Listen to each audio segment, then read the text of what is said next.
if the Jets are going to shock the world, win the division, and maybe even win the Super Bowl, right, we're going to have to see a miracle. Right, we're going to have to see multiple wins in a row, 8 straight, 10 straight, something like that. But in order to even get there, in the incredible words of Linkin Park, it starts with one. Let's discuss the next game on the docket. The Jets, the Pats. It's Third Party Thursday, right here, right now. Boy Green meets Wudi. Help us get a jet chant here. Going. Oh. Hey, come on in. Let's go. Okay.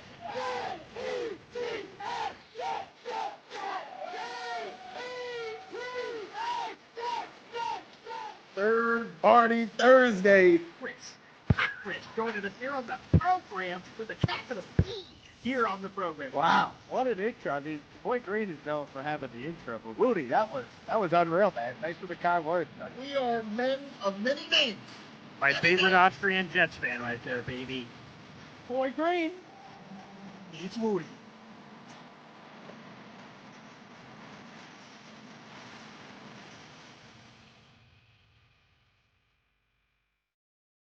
Welcome to another episode. Matter of fact, an early episode. Thank you for shouting us out, the 411, an early episode of Boy Green Meets Wudi. It is your boy, James Wudi, right here. We have the boy who became king, Boy Green, Mr. Paul Esden Jr., but we have a treat today. As you know, my favorite day of the week, Third Party Thursday. Usually, we bring in somebody from the enemy camp.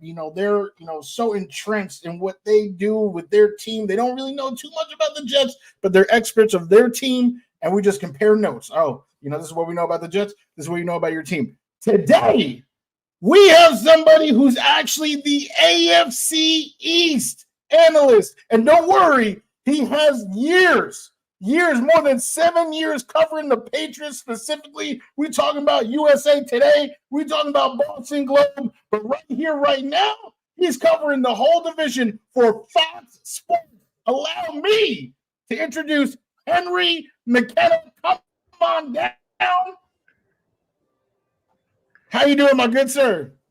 What is up, guys? Man, I feel like I'm a pro athlete. I feel like I just stepped into the ring for WWE. Wudi, I appreciate you. You're the best at doing that. And what's up, Boy Green? Good to see you. Yeah, it's good to see you, Henry. It's been too damn long, as far as I'm concerned, for us to be chatting it up. So yeah, baby, we appreciate your wonderful and winding gold brick road NFL career, and now at Fox Sports, baby. It's friggin' beautiful. And let's just go right off the top rope. I'm going to be on Henry. You've been doing this a long damn time, and the thing that caught me going zoinks, huh? Who? What? Gerard Mayo said, what now? When he called this Patriots team soft, I was like, whoa, that is a word that does not get thrown around in NFL circles quite often. And when it does, that gets a discount double check. If we're at a diner and someone says soft, all of a sudden the room goes quiet, like it gets a little weird. So first off, I'm curious, what has the reaction been? Because Gerard Mayo's been asked about it a million times. The players around the Patriots have been asked about it a lot. It feels like there's only two ways this can go.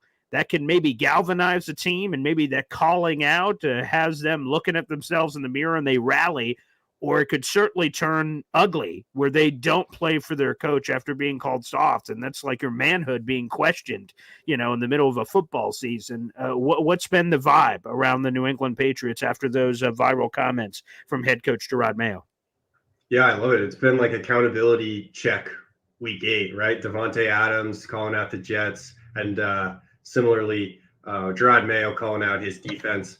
Look, he had a point. The Patriots have played soft. If you watched, and I'm sorry if you had to sit through that game, but if you watched the Patriots get run over by the Jaguars, you would have seen, those games where you're just watching and you're like, okay, one team has the lead and they can run the ball at will, like 5 to 6 yards of carry. I mean, it's like Pop Warner. Like, I don't know if people ever played at that level and just decided, there's that one kid who's, He's like, it's 5 at that point in your life, like 5 to 10 pounds makes a big difference. So he's just like a little bit bigger, and he can pick up 5 yards of carry, and that's how they win, because you get a first down every 2 downs, right? Like that's what the Jaguars were doing.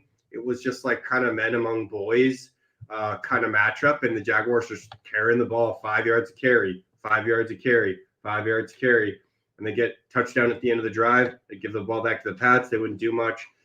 It was like a very powerless team to watch New England try and play the Jaguars. And that's the Jaguars. Like, for a team like the Jaguars to leave you feeling powerless from a defensive standpoint, for Gerard Mayo to be a linebacker, one of the best linebackers in the history of the Patriots franchise, I think it must have felt like absolute garbage walking away from that game. And so he called his team soft, and, he later walked it back a little bit and said, we played soft. We're not soft. That's been a little bit of an issue with Gerard all year long since he took over for Bill Belichick. Just like he just like isn't quite careful enough yet with his words, because the Boston media market is so, y'all know as well as anyone in New York, right? Like, Boston media market and New York are sort of cousins. Albeit, Boston being a little cousin to New York. But so there's this, the radio market ran with that first quote, right? And then you walk it back too. They run with that too, because that kind of looks bad, where you're sort of like trying to erase a mistake.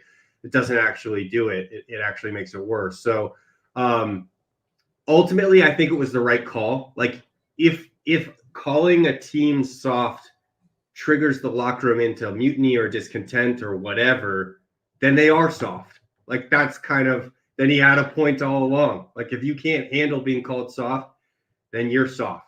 You gotta, if you're tough enough, then being called soft, all you're gonna do is prove that you're tough enough, right? So ultimately, I don't have a problem with this decision from Mayo. Ultimately, I don't think his players should have a problem. And a few players have gone on record saying they don't have a problem. David Andrews is a former player, and he's got his hand on the pulse. He's got a good sense of that being, a pretty good.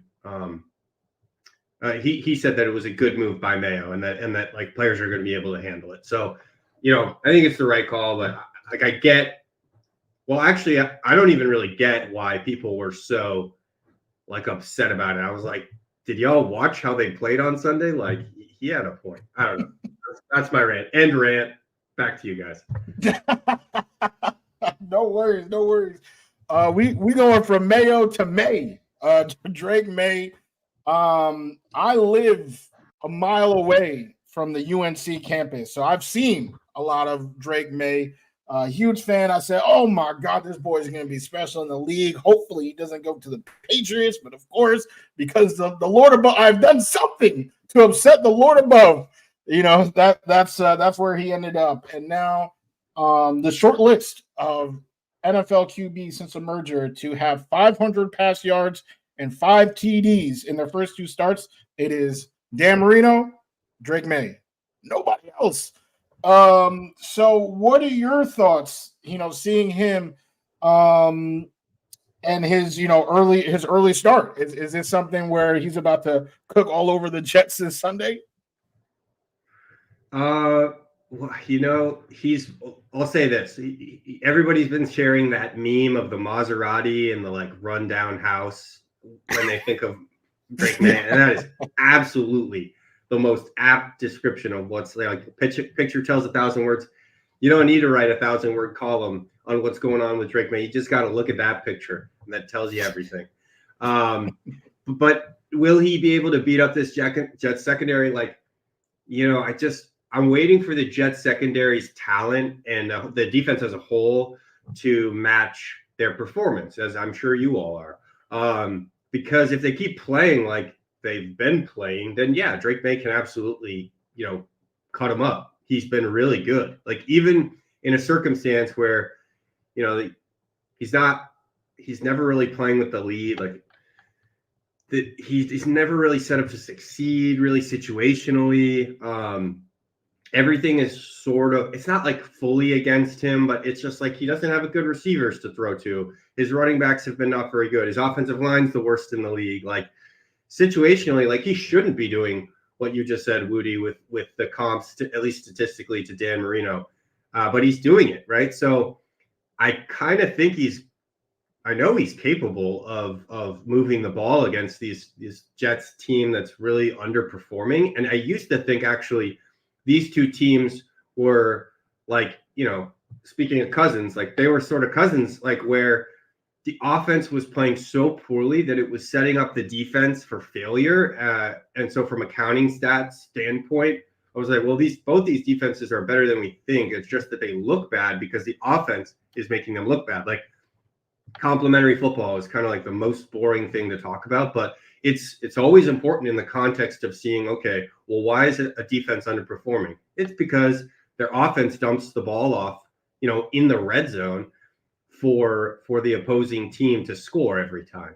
And I thought that was the case for both these teams. But what I think we've seen bear out over 6 weeks, 7 weeks at this point is that the defenses are not as good as we thought they'd be. And for the Jets, they've got all the talent they should be able to figure out how to be better. For the Pats, they just don't have it. They don't have talent. They've lost their 3 most important interior defenders: Christian Barmore at defensive tackle, Juwan Bentley at linebacker, Jabril Peppers at safety. Maybe not names that everybody around the NFL knows, but look at advanced statistics. They are consistently, especially not necessarily Barmore, but the other 2 top 5, top 10 players at their position, which probably surprises some people, but it's true. So to lose them is a really big loss. A part of the reason why the Jaguars could run all over them. Anyway, will Drake Maye cut up the Jets? Let's say, like, I don't know. I kind of think it'll be like 250 with 2 touchdowns and an interception. Like I think he'll finally make that interception mistake. He's been putting the ball in harm's way. There were just a bunch of dropped interceptions last week. I'm kind of curious because we go back. These 2 teams have already played once, so the season series is going to end before we basically reach the halfway point of the season. And the Jets blew out the Patriots last time, and I said, "Whoa, the Jets are about to go on a run," and I was right. A losing run, 4 games in a row of losing. And now they play the Patriots again, and the Jets are hoping it's this coming of age moment where they're like, okay, remember what happened the first time. That can potentially rev up the engine here. Obviously, the major difference is that Jacoby Brissett started that game. We did see a sneak peek of Drake Maye at the end of that game, and we had a Patriots fan sitting with us. Woody's cousin, speaking of cousins, he was sitting there watching. He's like, oh boy, it's time for the Drake Maye show, baby. And he got hit around a little bit in that game. But I'm kind of curious, when you go to that Patriots game against the Jets and to today, what we have, besides some of the injury losses that you've talked about here, or I don't know how to categorize the Jabril Peppers situations, non-football curricular activities with that situation. I'm kind of curious, what else is different about this Patriots team? Is obviously the offensive ceiling looks like it's increased a little bit with Drake Maye in there as opposed to Jacoby Brissett, but what other differences are there offensively for New England from that game way back in week 3 to what we're at now heading into week 8? Yeah. So the way that Drake Maye has changed the offense is verticality. He has a willingness to throw to the deep third of the field that Jacoby Brissett didn't. And really the intermediate is there too. Jacoby was like a 10-yard guy. Like he was checking it down. He was throwing it, within 10 yards from line of scrimmage. Drake is like kind of got nothing to lose vibes. Like he had 3 turnovers in his debut, but he had 3 touchdowns. So that was kind of like, I think, emblematic of like where he was starting as a player, as a pro player. He's like, I'm going to make big plays. I'm going to make big mistakes. Let's figure out how to reconcile like that as we go along throughout his career. But I think that sort of tells you like he's not going to be afraid to attack the deep. Like maybe he doesn't have the Devontae Adams or Mike Williams or Garrett. Well, like the Jets have probably 4 receivers that are better than anyone in New England. But Drake Maye is not afraid to attack downfield with a guy named Kayshon Boutte. Raise your hand if you know that guy. That's the guy who he likes to go vertical with. Exactly. So, and then, maybe you've heard of Demario Douglas, Pop Douglas. He's a guy that's kind of like a favorite in New England. He's a playmaker. He had almost 100 yards in Drake May's debut. Teams were blitzing. Well, it's the Texans. The Texans were blitzing him a lot. So I don't know if that's they like to blitz in general. But the one thing was May actually handled the blitz really well. Like he's pretty good under pressure. And I think he likes the opportunity to beat like one-on-one matchups with his arm. So he's a gunslinger. Like we saw Jacoby Brissett, who's like a slow motion game manager. He's like a poor man's game manager. He just does his very best not to lose every game, but it's not a whole lot of actively trying to win.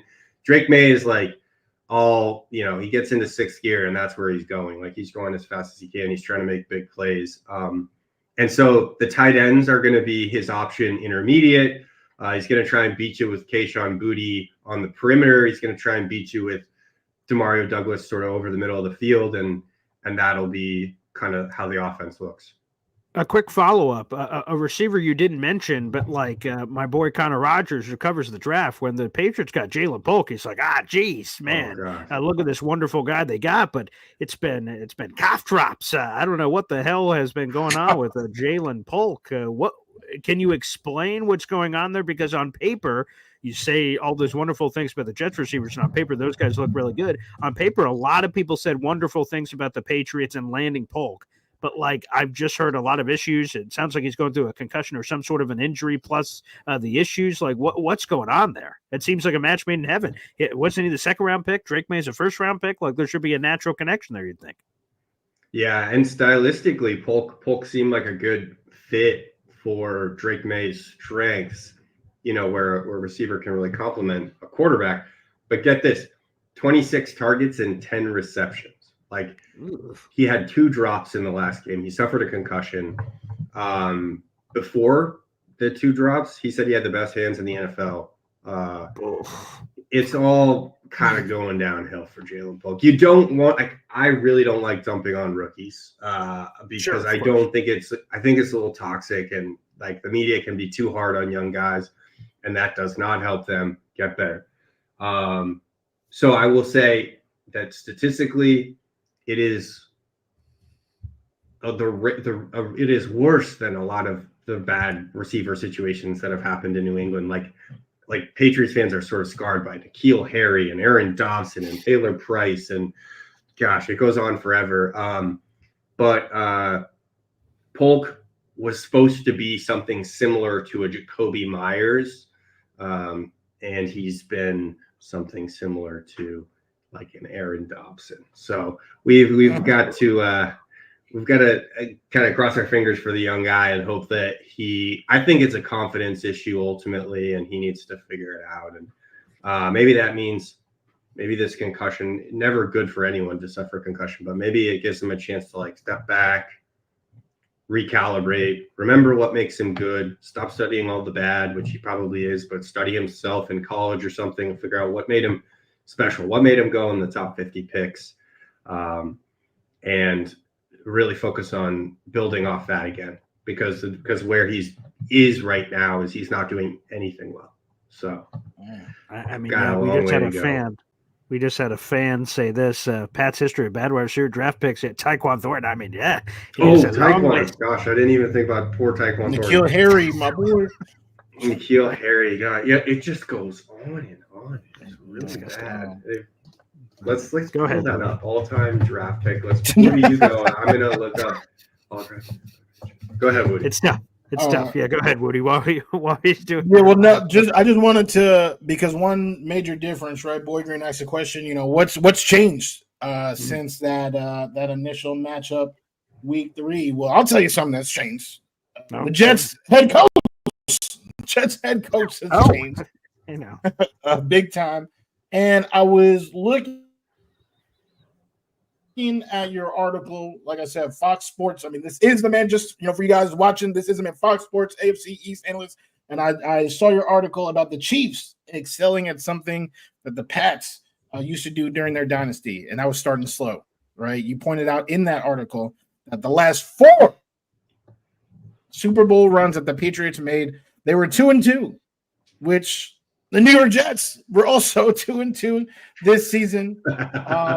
Then they have a chance to win the game. Aaron Rodgers throws it to Stephon Gilmore, somebody that right?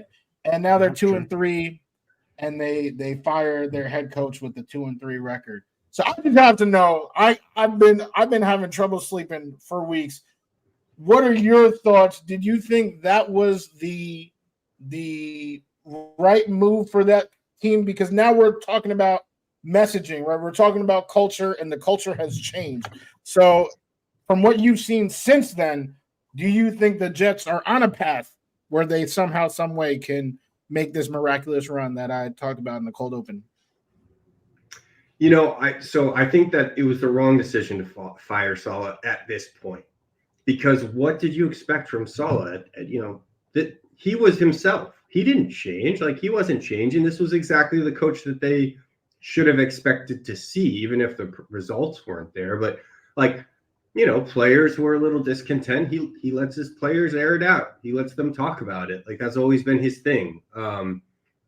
He's pretty laid back. He's pretty casual in press conferences. Like, he's builds a defense with a certain way. And the defensive line was underperforming, but I don't know, moving to Ulbrich doesn't speak to me as some sort of meaningful shift. It's the same guy, different clothing kind of thing, right? Like, they're so similar. That's why they work together. So moving from one coach to the other doesn't make sense. You're not really making any substantial change. So I didn't like that. As for whether the Jets can turn things around, I did like that they changed the play caller. I think that that's going to make a meaningful difference. That was really, in my mind, that was all they needed to do. They didn't need to fire Saleh. They could have had Saleh do the play calling decision on his own, which reportedly he was planning to do anyway. So that changes what I think is going to make things meaningful. And whether the Jets can do it will be predicated largely on the schedule. Can they beat the teams that they should all along have been able to beat? Because I looked at this schedule, months ago, and I'm sure you guys did too. And I was like, this team's probably starting 1-4, right? Like, this team's they're going to be a total head case by 5 weeks into the year. You guys probably didn't say that, but that's what I thought, right? Because the schedule was so tough. It was a tough schedule. And here we are. You guys are looking at kind of down the barrel of the gun, and things are looking bad. And Aaron Rodgers is even Aaron doesn't seem all that relaxed. The guy who said relax seems a little tense around the New York media. So, but I think that when you have this much talent, things can start to click. When you have a guy like Davante showing up and being like, yo, what the F are you guys doing? Wake up on the sideline. Wake up in the locker room. Wake up, meeting room. You think he's just talking about the sideline? No, that guy is probably creating change culturally, and electricity and energy, right? Because you've got Aaron Rodgers, who's not. I don't think he's not the type to MF someone. But if Davante's coming in to be the bad cop, and he's coming in to be somebody that really starts kicking each other's butts, that could make a bit of a difference, especially on the offensive side of the ball, where nobody seems to be executing at a particularly high level, including Aaron Rodgers. So I think it's possible. I do. This talented team can perform so much better than it's performing. But it could also just keep doing what it's been doing. And unfortunately, that's sometimes what just happens with the Jets. It feels inevitable. That's for sure. We have to get you out of here, Henry. But right before you get out, score prediction: Jets Patriots. What do we get in Week 8? 6-3. Jets win. No, I'm just kidding. I'm kidding. Let's say that would be funny though.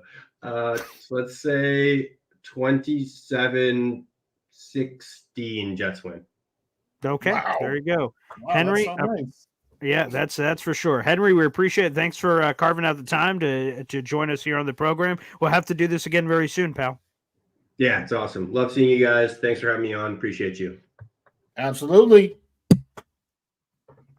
There he is. Henry Um, McKenna, baby. Yeah. Yes, Woody. no, a legend, a credentialed man out here talking about things that only he would know. But I just wanted to give a shout out. I know I actually wasn't mentioned in this comment, but still, my man Brandon Bradshaw, Bradshaw out here. Congratulations. 4 years married to the lucky lady. And I remember that game big time. Judge Cowboys, Sam Darnold, best believe he had motto. He came back through that 92-yard touchdown to Robbie. Now he's called chosen. That was a Jets record. I don't think it's actually been beat. Maybe it has. I don't think it has been beat though. I do not believe so. I was there with my dad. Longest. Yeah. Oh, you were there too? I was at that game, so apparently me and Bradshaw were just on opposite sides or something. But I was with my dad. Obviously, as a Cowboys fan, I'm a Jets fan. I was sitting with a bunch of Cowboys fans. And when Sam Darnold, they were right before they were lining up to play, I'm like, "Hey boys, watch out for a bomb touchdown to Robbie Anderson." And they look at me like, "Shut up." And I'm like, as soon as I saw Darnold dip, I'm like, "Oh my God, this is a play action." And my face just went from, and then I just saw it. And then he stepped up in the pocket and boom. And I'm like, and I just hear, and then boom, boom, and then he's just doing the, because once he got past the Cowboys defenders, he was basically moonwalking into the end zone. I was just like, yeah. Oh yeah, there was pelvic thrust. There was all kinds of the Cowboys fans. And then my dad always if he thinks I'm celebrating too much, he just goes enough, because I just start going bow, bow, bow, bow. Like the Garrett Wilson touchdown. We had that in Jets Cowboys land. I was like, we're back in this thing, baby. We weren't, but in my head I thought we were. We're back in. But that Robbie Anderson touchdown, we were. Oh yeah, we won the game. Yeah, I mean it was terrific. Yeah. So an amazing shout out. Badshaw's a great supporter of the show and awesome. Badshaw, I could say it for all of us. We've all outkicked our coverage with our significant others, baby. Blessed be he. So she gets a massive shout out. Married for 4 years, rooting for the Jets for 5. Our first game together. That's absolutely amazing, Badshaw. So awesome. Yeah, of course we could give you a shout out for that. So thanks for seeing that, Wudi. Absolutely. And if you could give her an apology for how bad the team has been these 5 years. Well, please. Yeah. Hopefully she can accept the apology. Yeah. So again, shout out to Henry McKenna. Thank him for joining us. I know this is an earlier edition of Boy Green Meets Wudi, but I want to make sure, of course, we got it in. And Henry, not to put all his business out there, he had something going on, so this was the time he could do it. So I'm glad that we're able to work around his schedule. Wudi, we will see you again on Sunday. We're back to the 1:00 game temporarily. That's the only 1:00 game we have before the bye week, believe it or not. We've got 1:00 Patriots. Thursday Night Football. We'll be seeing each other again, Wudi, for primetime action. DJ Bieneme, by the way, we can say that on the show. Old DJ Bieneme of ESPN, baby. The mothership covers the Houston Texans, ESPN NFL Nation reporter. He'll be joining us on game day. 3:00. Mark your calendars. A week from today, we'll be having DJ on to preview that Halloween special. So awesome. That's going to be great. So we'll have that game. We've got Arizona. That's a 4:25 game that following Sunday. And then the Sunday after that, Sunday Night Football, Jets, Colts, week 11. Then the Jets go on their bye. So, man, we got a busy couple of shows here, Wudi, but it's going to be a lot of fun, especially with a name like DJ Bieneme, baby. Definitely. I couldn't be more excited. Anytime I'm out here able to talk Jets with my guy Boy Green, it's a great time. But now you throw that in and you throw a bona fide stud like DJ Bieneme in there. I mean, come on, man. Let's go. And I appreciate Henry being flexible with us today, and all of you guys watching the show being flexible, right? You were expecting 3:00. Now I'm here, now we're here an hour earlier. And you guys are still all here, all up in the chat. So I definitely appreciate all the flexibility, all the Simone Biles out there being flexible, making this show go around. That's for sure. And shout out to the 400 people that are watching live right now. Make sure you guys like the video, hit subscribe. Me and Boy Green, I'm Boy Green. Me and Wudi, excuse me, are live every Tuesday and Thursday here on youtube.com/boygreen25, Twitter @boygreen25, and the James Wudi. So make sure you guys in all of those places, make sure you're liking the video, hitting subscribe, and following on those portals so you never miss an episode. We'll be back live tomorrow morning for more Jets Patriots coverage. That was third person talk on a Thursday. Thank you to 411 for that. I do say that a lot. Boy Green happy, Boy Green hungry, Boy Green about to go eat lunch actually after this, so I appreciate that. And we'll have Taylor Kyles of New England Patriots Land. He'll be on the show tomorrow morning for more Jets Patriots coverage. Woody, looking forward to it. Thanks for your flexibility. I think I already was aware of your flexibility during the last Jets Patriots game with all the dance moves, more flexible than I've been in years, but it was inspiring to see in person, inches away from my body. So, Woody, God bless, brother. And we'll do this again very soon. Yes, absolutely. Let's go, Jets. Here we go. The streak starts Sunday. Is it a losing streak? Is it a winning streak? We'll find out.